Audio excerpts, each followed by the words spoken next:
పటాస్లో అంటే నువ్వు కానీ యాదమరాజు కానీ మీ ఇద్దరు పటాస్ నుంచి వచ్చిన వాళ్ళే. ఆ టైంలో చాలా మంది మిగతా కమెడియన్స్ వచ్చినా కూడా ఎవరు అంత క్లిక్ అవ్వాలి. మీ ఇద్దరే స్టిల్ ఇప్పటికీ షోస్ కానీ ఈవెంట్స్ కానీ కంటిన్యూ అవ్వడానికి రీజన్ ఏంటి? రీజన్ ఏంటి అని అంటే మాకు స్క్రిప్ట్ అవసరం లేదు. అంటే ఫర్ ఎగ్జాంపుల్ ఇక్కడ అందరికీ స్క్రిప్ట్ అవసరమే, కాకపోతే లాంగ్వేజ్ ఉంటుంది కదా, అంటే మాట్లాడే విధానం చాలామంది కనెక్ట్ అయ్యేది మనలాంటి ఏమంటారు తెలంగాణ స్లాంగ్ అంటారు కదా, సో దానికి ఎక్కువ కనెక్ట్ అవుతారు. మా దగ్గర నుంచి అలాంటి పదాలు వస్తాయి అన్నమాట అప్పుడప్పుడు. సో దానివల్ల అని నేను అనుకుంటున్నా, మరి జనాలు ఏమనుకుంటున్నారు తెలియదు. కానీ ఆ టైంలో ఎక్స్పెక్ట్ చేసి అంటే ఒక స్టూడెంట్గా వచ్చి ఆ షోకి అక్కడ నుంచి మళ్ళీ ఒక కమెడియన్గా చేంజ్ అయ్యి స్టాండప్ కామెడీ చేయడం ఇదంతా ఎక్స్పెక్ట్ చేసావు? నేను అస్సలు చేయలేదు. నిజం చెప్పాలంటే నేను ఆ షోకి వచ్చేంత వరకు కూడా మా ఇంట్లో టీవీ లేదు, నాకు ఆ షో కూడా తెలియదు. నేను ప్రతి ఒక్క ఇంటర్వ్యూలో చెప్పిన నాకు టీవీ లేదు, నాకు షో తెలియదు. దేనికి వచ్చావు మరి ఆ షోకి? నాకు మా హాస్టల్ అంటున్నా మా కాలేజ్ తరపు నుంచి ఇట్లా పిలిచారంట పటాస్ షో వాళ్ళు, స్టూడెంట్స్ కావాలి కదా, సో మాకు మీ కాలేజ్ నుంచి కావాలి అని అంటే అప్పుడు మనిషికి 500 ఇచ్చి వచ్చినామన్నమాట. అప్పుడు 500 కూడా లేవు నా దగ్గర, నాకు నా ఫ్రెండ్ ఇచ్చింది. ఇప్పటికీ దాన్ని 500 నేను ఇయ్యలే. నువ్వు ఇచ్చి వచ్చావా? లేదు, మా సార్ వాళ్ళకి. ఓకే. ఇప్పుడు బయటికి తీసుకెళ్తారంటే మనీ కలెక్ట్ చేసుకొని అందరికి తీసుకెళ్తారు కదా. ఇప్పుడు వేరే వేరే కాలేజ్ వాళ్ళు అయితే ఒక ఏమంటారు పిక్నిక్ టైప్ అనుకో ఇక. కానీ మా వాళ్ళు పటాస్కి తీసుకొచ్చారు. అప్పుడు 500 నేను అప్పు చేసిన మా ఫ్రెండ్ దగ్గర, ఇప్పటికీ తీర్చలే. సో ఆ 500 ఇచ్చి రావడం వల్లనే నేను ఇక్కడ వరకు ఉన్నా. అంటే షోకి వచ్చావు ఓకే, దాని తర్వాత వన్స్ షోలో క్లిక్ అయిన తర్వాత ఇంట్లో వాళ్ళని ఎలా ఒప్పించావు? అంటే ఒప్పుకోరు కదా మ్యాక్సిమం అమ్మాయిలు ఇట్లా ఫీల్డ్లోకి వస్తారు కామెడీ చేస్తారంటే. నేను అంత ఈజీ కాదు, చచ్చిపోతా అన్న. బాగానే బ్లాక్మెయిల్ చేసి. అయితే ఫస్ట్ వీళ్ళు ఒప్పుకున్న తర్వాత నాకు విజయ్ అన్న అసిస్టెంట్ డైరెక్టర్, అప్పుడు సంతోష్ అన్న డైరెక్టర్. అయితే సంతోష్ అన్న అడుగుమన్నాడంట నన్ను. అడిగితే విజయ్ అన్న నన్ను అడిగితే నేను మా అమ్మకి చెప్పిన, అమ్మ ఇట్లా అడుగుతున్నారమ్మ నేను పోతా, నాకు జస్ట్ ఒక చిన్న ఎపిసోడ్ వల్ల ఇంత కొద్దిగా హైప్ వచ్చిందంటే మేబీ ఫర్దర్గా మనకు యూజ్ అవుతుంది కదా. అప్పుడు ఇంత ఇంగ్లీష్లో చెప్పలే, తెలుగులోనే చెప్పినా, ఇప్పుడు ఇంగ్లీష్లో చెప్తున్నా, నాకు ముందు ముందు మంచిగా ఉపయోగపడుతుంది కదా అని అంటే మా అమ్మ వద్దన్నది. హైదరాబాద్ ఏంటో తెలియదు, ఇప్పటిదాకా హైదరాబాదే పోలేదు, అవసరం ఆడా ఏందో ఏమో అని అంటే 2 రోజులు అన్నం తినలే. అంటే తినలే అంటే వాళ్ళ ముందు తినలే, వాళ్ళు బయటకు కొన్నప్పుడు తిన్నా మళ్ళా. అంటే వాళ్ళు బయటకు కొన్నప్పుడు తిని వాళ్ళు రాగానే ఏం తిననట్టు ఇట్లా ఉండేదాన్ని. మా నాన్నకి నేనంటే చాలా ఇష్టం, నేను ఏడిస్తే తట్టుకోలేడు. సో ఏంది బయట ఉండే అవుట్ ఆఫ్ కంట్రీ మా నాన్న. అయితే ఫోన్ చేసి ఏమైందంటే ఇట్లా పోతా అంటుంది, అన్నం తింటుంది, బ్లాక్మెయిల్ చేస్తుంది అంటే మా నాన్న కూడా ఫస్ట్ వద్దన్నాడు. వద్దు బిడ్డ ఆడ ఇవ్వలేరు అది అని అంటే ఆహా ఇట్లా చేస్తారు ఆగని అని చెప్పేసి డోర్ పెట్టేసిన. డోర్ పెట్టేసి చచ్చిపోతున్నా అని అన్న. ఇక మా అమ్మ ఇక్కడ నేను ఇదైపోతున్నా అని చెప్పేసి వద్దు బిడ్డ వద్దు తీ పోదు అని తీ అని చెప్పేసి అప్పుడు ఒప్పుకున్నారు. అట్లా బ్లాక్మెయిల్ ఈ బ్లాక్. ఓకే. కానీ 2.5 years పేమెంట్లు సరిగ్గా లేకుండా ఇంట్లో వాళ్ళు కూడా ఈవెన్ సమాధానం చెప్పుకోవడం చాలా కష్టం. 2.5 సంవత్సరాలు నువ్వు పని చేస్తున్నావు, డబ్బులు సంపాదించుకోలేకపోతున్నావు, ఎందుకు నీకు అవసరమా యాక్టింగ్ అంతా అనేవాళ్ళు కూడా ఉంటారు. 2.5 years నువ్వు అస్సలు ₹1 మిగిల్చుకోకుండా నీకు వచ్చిన దాంట్లో సంపాదించుకుంటా ఎలా ఉండగలిగావు అసలు? అంత ఇంట్రెస్ట్ ఏంటి నీకు యాక్టింగ్ మీద? అప్పుడు వచ్చింది అంటే నేను అక్కడ సెలెక్ట్ అయిన తర్వాత బేసిక్గా నేను చాలా పనులకి, అంటే ఫస్ట్ నేను హాస్పిటల్లో వర్క్ చేద్దామని చెప్పేసి, అంటే నర్సుగా, బాత్రూమ్ కూడా నీకు కాదు అదే మరి నేను బీజెడ్సీ కదా, సో అలా చేద్దాము నర్సింగ్ అని చెప్పేసి పోయినా. అక్కడ 6 months ఉన్నా, అది కాలేదు. మళ్ళీ నాకు ఎందుకో అంటే జీతం తక్కువనే, మళ్ళీ వర్క్ కూడా ఎక్కువ అనిపిస్తుంది, ఏంది సెట్ అవుతుంది కదా, మళ్ళీ వచ్చేసిన. స్కూల్ చెప్పిన, నాకు చదువు రాకపోయినా చిన్నపిల్లలకు చదువు చెప్పిన.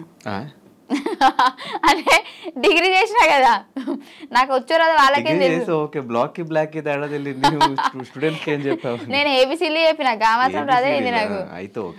అక్కడికి వెళ్ళిన, అది శాలరీ తక్కువనే. మళ్ళీ వచ్చేసిన అక్కడి నుంచి.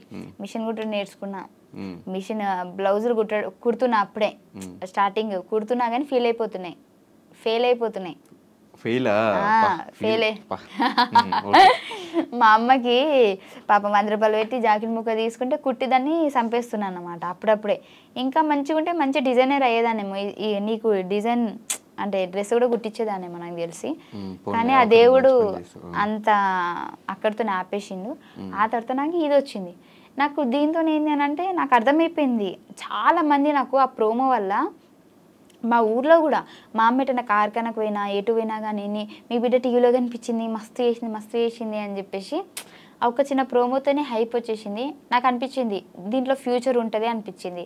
సో నాకు యాక్టింగ్ రాకపోయినా సంతోష్ అన్న నన్ను 2 షెడ్యూల్స్ ఎక్కియలే స్టేజ్, నేను నీకు నేర్పిస్తే ఎట్లా చేయాలనో అని చెప్పేసి.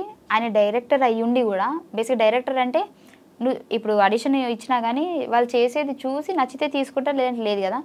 నాకు యాక్టింగ్ అంటే ఏంటో తెలియకుంటే, నాకు ఇప్పుడు వాళ్ళకి షో జరుగుతూ ఉంటుంది అక్కడ, నాకు ఇక్కడ కూర్చోబెట్టుకొని అలా కాదు ఇలా ఈ సెన్స్లో చేయాలి ఇలా ఇలా అని చెప్పేసి స్క్రిప్ట్ కూడా ఆయనే చెప్పేటాడు 2 షెడ్యూల్స్ నాకు. ఆ తర్వాత నుంచి నాకు అలవాటైంది. మెమరీ పవర్ ఎక్కువ ఉంటుంది కదా నీకు? అవును, చిన్నప్పటి నుంచి అంతేనా? అట్లా అంటారు కానీ నిజంగా లేదు నాకు. మెమరీ పవర్ ఉండి మంచిగా చదువుకొని జాబ్ చేసేదాన్ని కదా. స్టడీస్ ఎట్లా ఉండేవి? టాపరా? 10th వరకు టాపే, ఇంటర్లో మీడియం, డిగ్రీలో లో. ఎందుకురా? డిగ్రీ కదా అప్పుడు. డిగ్రీ ఫినిష్ చేసావు అసలు? ఫినిష్ చేసా కానీ లాస్ట్ 2 సెమ్స్ రాయలే. ఎందుకు ఇంకా ఇటు వచ్చావు? అప్పుడు పటాస్కొచ్చా. ఇంకా వద్దు మన లైఫ్ ఇదే, ఇంకా వద్దని ఫిక్స్ అయిపోయావు అనుకున్నా. అప్పటికి బేసిక్గా పోయినా ఫెయిల్ అవుతాయి కదా ఎందుకులే అని చెప్పి చిటి ఉన్నాయి. కానీ ఫీమేల్ కమెడియన్స్ చాలా తక్కువ మంది ఉన్నారు మన ఇండస్ట్రీలో. చూసుకుంటే కోయేసర్ల గారు ఇట్లా ఎలా మీద లెక్క పెట్టచ్చు వాళ్ళ పేర్లు. దాని తర్వాత ఇప్పుడు ఉన్న వాళ్ళలో జబర్దస్త్లో కానీ ఇలా బాగా కనిపించేది నువ్వు కానీ రోహిణి అక్క కానీ, మీ ఇద్దరు ఎక్కువ కనిపిస్తూ ఉంటారు. కానీ ఎందుకు మీరు ఈ జబర్దస్త్ స్టేజ్ నుంచి సినిమాగా మార్చుకోలేకపోతున్నారు? అదే నా గురించి నేను చెప్తా. అక్కడికి వస్తూనే ఇప్పుడు చేస్తూనే ఉన్నది. అక్కడక్కడ కనిపిస్తుంది కానీ నీది ఎక్కువ. నేను బేసిక్గా నాకు ఇప్పటివరకు నిజం చెప్పాలంటే వచ్చినాయి మూవీస్, కాకపోతే ఫస్ట్ నాకు మూవీ అంటే భయం వేసేది. అంటే మూవీ షూట్స్ ఎట్లుంటే తెలియదు నాకు స్టేజ్ వరకే నాకు తెలుసు. మూవీస్లలో ఎలా చేస్తారు ఏంటి, అక్కడ ఇలా టేకులు ఉంటాయి అలాంటే సింగిల్ టేకా అవేం నాకు తెలియదు. చాలా వచ్చినప్పుడేమో నేను ఏం చేశానంటే ఒక ట్రై చేద్దామని చెప్పేసి ఒక మూవీకి వెళ్ళాను. వాళ్ళు ఫస్ట్ చెప్పడం నాకు ఎలా చెప్పారంటే, చాలా పెద్ద క్యారెక్టర్ అండి మీది, లేడీ కమెడియన్, చాలా పంచులు ఉంటాయి మీ మీద, చాలా ఇది ఉంటుంది అది ఉంటుంది అని చెప్పేసి చెప్పారు. నేను పెద్ద మోతాదులో ఊహించేసుకున్నా ఈ సినిమా కంప్లీట్ అవ్వగానే మా అమ్మ నన్ను తీసుకొని థియేటర్లో కూర్చొని చూస్తా అని చెప్పేసి. అక్కడికి వెళ్తే ఏముంది తెలుసా, డైలాగులు లేవు. నాకు 10 days షూట్ అని చెప్పారు. 10 days షూట్ డైలీ పేమెంట్ చేస్తా అన్నారు. 2 days తర్వాత ఇంతనండి ఇంకా లేదు అని చెప్పారు. కానీ చూస్తే నాకు డైలాగ్లే లేవు. నార్మల్ ఒక డైలాగ్ ఏదో ఉన్నట్టుంది, అది ఎడిటింగ్ చూస్తారో లేదో నాకు తెలియదు. నిలబడే ఉండాలి పని మనిషి క్యారెక్టర్. అంటే పని మనిషి క్యారెక్టర్ అని నేను చెప్పట్లేదు, పని మనిషి క్యారెక్టర్ అయినా యూజ్ చేసుకోలేదు నన్ను అని నేను చెప్తున్నా. సో నాకు అనిపించింది ఏంటి ఇది యూజ్ చేసుకోవట్లేదు. ఇప్పుడు నార్మల్గా నేను డైలాగులు లేకుండా నిలబడ్డా కానీ ఎవరైనా ఆ మూవీ చూసారనుకోండి, 5 ఏంటి అలా నిలబడేది, బయట కొద్దిగా మంచిగా ఉంది, అక్కడ ఏం యూజ్ చేసుకోలేరు, ఏం లేదు 5 అది అని ఆ ఒక టాక్ రావద్దు అనేది నా ఫీలింగ్. నాకు ఎలా అనంటే నేను చేస్తే అబ్బాయి ఏం చేసిందిరా 5 నిలబెట్టిందిరా అన్నట్టు ఉండాలి కదా.